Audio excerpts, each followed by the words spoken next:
Assalamualaikum warahmatullahi wabarakatuh. Saya Yudia Fitri Cahyani dari Prodi TRKJ. Video kali ini saya akan membahas materi perancangan jaringan dari pertemuan 10 sampai 17. Langsung saja kita masuk ke materi pertama, yaitu merancang keamanan jaringan. Pengertian sistem keamanan jaringan. Sistem keamanan jaringan adalah istilah yang digunakan untuk menjelaskan sebuah sistem security tools atau kebijakan keamanan yang dirancang untuk memantau, mencegah, dan merespon gangguan jaringan yang tidak sah. Sistem keamanan jaringan juga akan melindungi aset digital termasuk network traffic. Keamanan jaringan tersebut dapat berbentuk software ataupun hardware yang didesain untuk merespon berbagai potensi serangan siber yang menargetkan jaringan kita. Keamanan jaringan terdiri dari 3 kontrol yang berbeda. Yang pertama, fisik. Keamanan jaringan fisik didesain untuk mencegah personel yang tidak berwenang untuk mendapat akses fisik ke jaringan seperti router, lemari kabel, atau yang lain. Yang kedua, teknis. Kontrol keamanan jaringan teknik diperlukan untuk melindungi data yang disimpan jaringan atau data yang melintasi jaringan. Yang ketiga, administratif. Kontrol keamanan jaringan administratif terdiri dari kebijakan yang mengatur perilaku user seperti langkah autentikasi, tingkat akses user, serta bagaimana staf IT ketika menerapkan perubahan pada infrastruktur jaringan. Tipe sistem keamanan jaringan. Penyerang dapat menerapkan berbagai jenis serangan untuk mengancam jaringan. Oleh karena itu, untuk mendapat pertahanan yang lebih maksimal, terdapat beberapa tipe sistem keamanan jaringan yang diperlukan, yaitu access control, anti-malware software, application security, behavioral analytics, data loss prevention, email security, firewall, intrusion prevention system, virtual private networks atau VPN, web security, security information and event management, endpoint security, wireless security, network segmentation. Selanjutnya materi kedua, yaitu merancang pemulihan jaringan. Selain mengidentifikasi aset, langkah penting dalam perencanaan keamanan adalah menganalisis potensi ancaman dan memahami potensi dan implikasi bisnisnya. Pengembangan analisis risiko dan pedoman keamanan yang konsisten serta desain jaringan aman adalah proses yang berkelanjutan karena tingkat keparahan dan kemungkinan risiko dapat berubah. Pembajakan perangkat jaringan yang berhasil dapat menimbulkan ancaman sebagai berikut. Yang pertama, data yang mengalir melalui jaringan dapat dicegat, dianalisis, dimodifikasi, atau dihapus sehingga mengganggu integritas dan rahasia. Yang kedua, aplikasi tambahan yang terkait dengan layanan jaringan yang mengandalkan kepercayaan antar perangkat jaringan dapat disusupi. Misalnya, data perutaan yang salah atau kredensial yang salah dapat dimasukkan ke dalam jaringan. Yang ketiga, kata sandi pengguna dikompromikan dan dapat digunakan untuk mencoba penyusupan lebih lanjut atau untuk menjangkau dan menyerang jaringan lain. Dan yang terakhir, Anda dapat mengubah konfigurasi perangkat untuk mengizinkan koneksi yang seharusnya atau seharusnya diizinkan. Materi ketiga, mengoptimalkan kinerja sistem jaringan. Optimalisasi jaringan komputer dapat diartikan suatu cara untuk mempercepat berbagai aplikasi yang diakses oleh pengguna yang menggunakan jaringan LAN atau WAN yang didistribusikan dengan cara menghilangkan kelebihan transmisi, pengiriman data dalam cache lokal, penekanan dan memprioritaskan data, dan perampingan sejumlah protokol.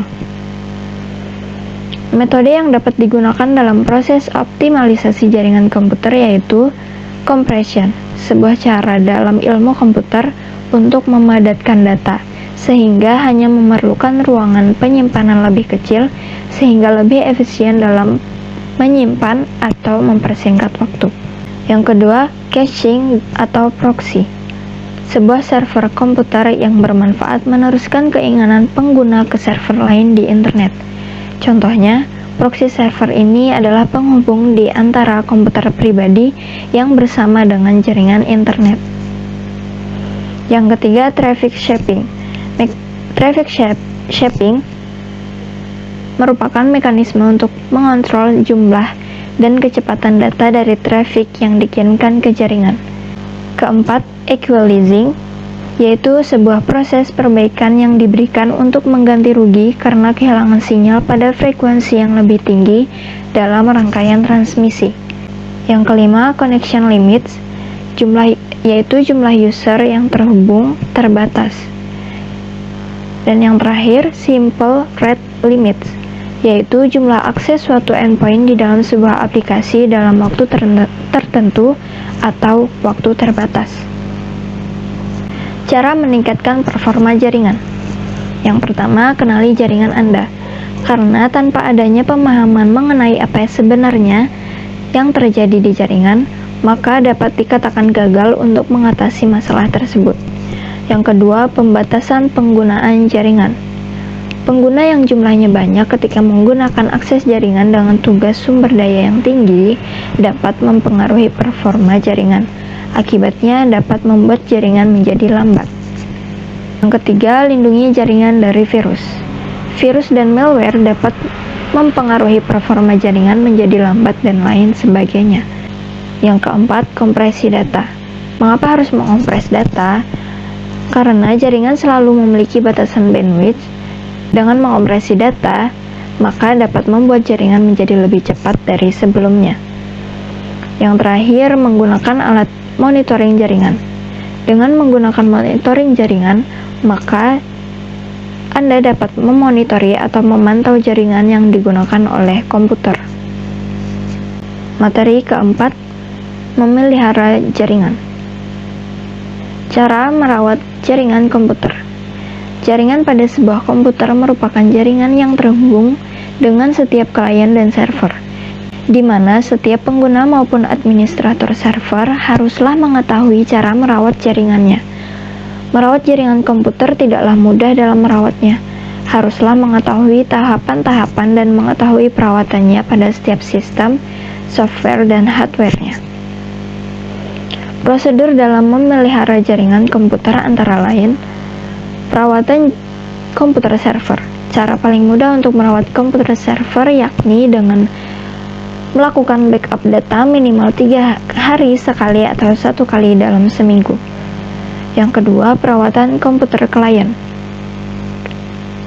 Perawatan sederhana yang dapat dilakukan yakni dengan membersihkan komputer klien dari virus atau malware secara berkala. Yang ketiga, merawat kabel komputer atau kabel jaringan. Perawatan yang bisa dilakukan yakni dengan memilah kabel berkualitas bagus yang terbuat dari besi atau plastik kokoh. Yang keempat, merawat hub dan switch. Langkah perawatan yang bisa dilakukan yakni dengan melakukan pengecekan secara berkala serta meletakkan dua perangkat ini di tempat yang aman. Yang terakhir, merawat konektor RJ45. Perawatan sederhana yang dapat dilakukan yakni dengan membersihkan pin konektor secara rutin baik menggunakan sikat khusus atau alat lainnya. Yang terakhir, materi kelima yaitu mengevaluasi jaringan komputer untuk perkembangan masa depan.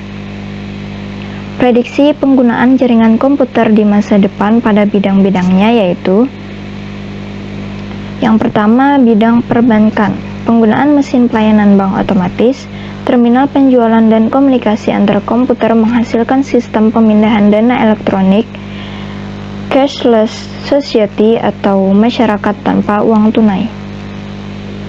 Yang kedua, bidang transportasi. Dalam industri transportasi saat ini, komputer memberikan kemampuan untuk mengelola kendaraan dengan melacak lokasi dari pengguna kendaraan tersebut. Komputer digunakan untuk mendeteksi banyaknya mobil yang berhenti di lampu lalu lintas. Yang terakhir, bidang informasi dan komunikasi. Saat ini kita akan lebih cepat mendapatkan informasi yang akurat dan terbaru di bumi bagian manapun melalui internet. dapat berkomunikasi dengan teman maupun keluarga yang sangat jauh hanya dengan melalui handphone dan mendapat layanan bank yang dengan sangat mudah. Sekian dari saya. Wassalamualaikum warahmatullahi wabarakatuh.